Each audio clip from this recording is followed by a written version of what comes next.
ಆನೇಕಲ್ ತಾಲೂಕಿನ ಬೊಮ್ಮಸಂದ್ರದಲ್ಲಿ doctor B R Ambedkar ಯುವಕರ ಸೇವಾ ಸಂಘದ ವತಿಯಿಂದ ಡಾಕ್ಟರ್ ಬಿಆರ್ ಅಂಬೇಡ್ಕರ್ ಅವರ 134ನೇ ವರ್ಷದ ಜನ್ಮ ದಿನಾಚರಣೆಯನ್ನು ಅತ್ಯಂತ ವಿಜೃಂಭಣೆಯಿಂದ ಆಚರಿಸಲಾಯಿತು. ಇನ್ನು ಇದೇ ಸಂದರ್ಭದಲ್ಲಿ ಅಂಬೇಡ್ಕರ್ ಅನುಯಾಯಿಗಳು, ಸ್ಥಳೀಯ ಮುಖಂಡರುಗಳು ಅಂಬೇಡ್ಕರ್ ಅವರ ಪುತ್ಥಳಿಗೆ ಪುಷ್ಪ ನಮನ ಸಲ್ಲಿಸಿದರು. ನಂತರ ಶಾಲಾ ಮಕ್ಕಳಿಗೆ ನೋಟ್ ಪುಸ್ತಕ ವಿತರಣೆ ಸೇರಿದಂತೆ ಹಲವು ಸಮಾಜಮುಖಿ ಕಾರ್ಯಕ್ರಮಗಳನ್ನು ಏರ್ಪಡಿಸಲಾಗಿತ್ತು. ಹಾಗೆಯೇ ಅರವಂಟಿಕೆ ಮತ್ತು ಅನ್ನದಾಸೋಹ ಕಾರ್ಯಕ್ರಮವನ್ನು ಸಹ ಏರ್ಪಡಿಸಲಾಗಿತ್ತು. ಇನ್ನು ಕಾರ್ಯಕ್ರಮದಲ್ಲಿ ಬೊಮ್ಮಸಂದ್ರ ಕೈಗಾರಿಕಾ ಸಂಘದ ಅಧ್ಯಕ್ಷ ಎ ಪ್ರಸಾದ್, ಸಮಾಜ ಸೇವಕರಾದ ನಾಗರಾಜ ರೆಡ್ಡಿ, ಡಾಕ್ಟರ್ ಬಿಆರ್ ಅಂಬೇಡ್ಕರ್ ಯುವಕರ ಸೇವಾ ಸಂಘದ ಅಧ್ಯಕ್ಷ ಚಂದ್ರಶೇಖರ್, ಉಪಾಧ್ಯಕ್ಷ ಮಹೇಂದ್ರ, ಕಾರ್ಯದರ್ಶಿ ಸುಬ್ರಹ್ಮಣಿ, ಬ್ಯಾಂಕ್ ಕೃಷ್ಣಪ್ಪ, ಡೈರಿ ನಾರಾಯಣಪ್ಪ, ಚಂದ್ರಪ್ಪ, ಶ್ರೀಧರ್, ಮಂಜುನಾಥ್, ಸಾಗರ್, ಬಿಎಂಆರ್ ಸಂಪಂಗಿ, ಅರುಣ್ ಕುಮಾರ್, ಅಶೋಕ್, ನಂದೀಶ್, ಶಂಭುಲಿಂಗ, ಅಂಬರೀಶ್, ರಾಮಣ್ಣ, ವೆಂಕಟೇಶ್, ಮಂಜುನಾಥ್, ಯಲ್ಲಪ್ಪ, ಮುನಿಯಪ್ಪ ಮತ್ತಿತರರು ಹಾಜರಿದ್ದರು.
ಡಾಕ್ಟರ್ ಬಿಆರ್ ಅಂಬೇಡ್ಕರ್ ಅವರ 134ನೇ ಜನ್ಮದಿನದ ಶುಭಾಶಯಗಳು. ಈ ಬಾರಿ ಬೊಮ್ಮಸಂದ್ರದ ಗ್ರಾಮದ ಬಿಆರ್ ಅಂಬೇಡ್ಕರ್ ಯುವಕ ಸಂಘದ ವತಿಯಿಂದ ಅದ್ದೂರಿಯಾಗಿ ಅಂಬೇಡ್ಕರ್ ಜಯಂತಿಯನ್ನು ಆಚರಿಸಲಾಗಿತ್ತು. ಈ ಊರಿನಲ್ಲಿ ಹಿರಿಯರಾದ ಪ್ರಸಾದಣ್ಣ, ನಾಗರಾಜಣ್ಣ, ಇಲ್ಲಿ ಬೊಮ್ಮಸಂದ್ರ ಗ್ರಾಮದ ಹಿರಿಯ ನಾಯಕರು ಎಲ್ಲ ಸೇರಿ ಒಟ್ಟಾಗಿ ಬಂದು ನಮ್ಮ ಕಾರ್ಯಕ್ರಮವನ್ನು ಯಶಸ್ವಿಗೊಳಿಸಿದ್ದಾರೆ. ಡಾಕ್ಟರ್ ಬಿಆರ್ ಅಂಬೇಡ್ಕರ್ ಜನ್ಮದಿನದ ಆರ್ಥಿಕ ಶುಭಾಶಯಗಳು. ಇಂದು ಬೊಮ್ಮಸಂದ್ರ ಗ್ರಾಮದಲ್ಲಿ ತುಂಬಾ ಸಂತೋಷದ ವಿಚಾರ. ಯಾಕಂದ್ರೆ ಇಲ್ಲಿ ಎಲ್ಲಾ ಜಾತಿಯವರು ಬಂದಿದ್ರು ನಮ್ಮ ಕಾರ್ಯಕ್ರಮಕ್ಕೆ.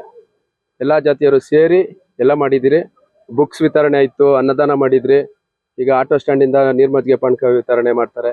ಇವತ್ತು 134ನೇ ಜನ್ಮದಿನದ ಆರ್ಥಿಕ ಶುಭಾಶಯಗಳು ಡಾಕ್ಟರ್ ಬಿಆರ್ ಅಂಬೇಡ್ಕರ್ ಅವರಿಗೆ ಮತ್ತು ನಮ್ಮ ಬೊಮ್ಮಸಂದ್ರ ಗ್ರಾಮಸ್ಥರಿಗೆ ನಮ್ಮ ಸಂಘದ ಕಡೆಯಿಂದ ತುಂಬ ಹೃದಯದ ಧನ್ಯವಾದಗಳು. ಡಾಕ್ಟರ್ ಬಿಆರ್ ಅಂಬೇಡ್ಕರ್ ಅವರ 134ನೇ ಹುಟ್ಟುಹಬ್ಬದ ಶುಭಾಶಯಗಳು. ನಮ್ಮ ಬೊಮ್ಮಸಂದ್ರ ಗ್ರಾಮದಲ್ಲಿ ಎಲ್ಲ ಹಿರಿಯರು, ನಾಗರಿಕರು ಹಾಗೂ ನಮ್ಮ ಸಂಘದ ಪದಾಧಿಕಾರಿಗಳು ಹಾಗೂ ಸದಸ್ಯರು ಎಲ್ಲರೂ ಒಗ್ಗೂಡಿ ವಿಜೃಂಭಣೆಯಿಂದ ಡಾಕ್ಟರ್ ಬಿಆರ್ ಅಂಬೇಡ್ಕರ್ ಜಯಂತಿಯನ್ನು ವಿಜೃಂಭಣೆಯಿಂದ ಆಚರಿಸಲಾಗಿದೆ. ಎಲ್ಲರಿಗೂ ಧನ್ಯವಾದಗಳು. ಈ ವರ್ಷದ ಅಂಬೇಡ್ಕರ್ ಜಯಂತಿಯನ್ನು ತುಂಬಾ ಅದ್ದೂರಿಯಾಗಿ ಬೊಮ್ಮಸಂದ್ರ ಗ್ರಾಮದಲ್ಲಿ ಮಾಡಿರುವ ಎಲ್ಲ ಸದಸ್ಯರು ಮತ್ತು ಅಂಬೇಡ್ಕರ್ ಯುವಕರ ಸಂಘದಿಂದ ಜೋರಿಯಾಗಿ ತುಂಬಾ ವಿಜೃಂಭಣೆಯಿಂದ ನಡೆದಿದೆ. ಈ ಸಂತೋಷವನ್ನು ವ್ಯಕ್ತಪಡಿಸಲಿಕ್ಕೆ ತುಂಬಾ ಸಂತೋಷ ಆಗುತ್ತೆ. ಜೈ ಭೀಮ್.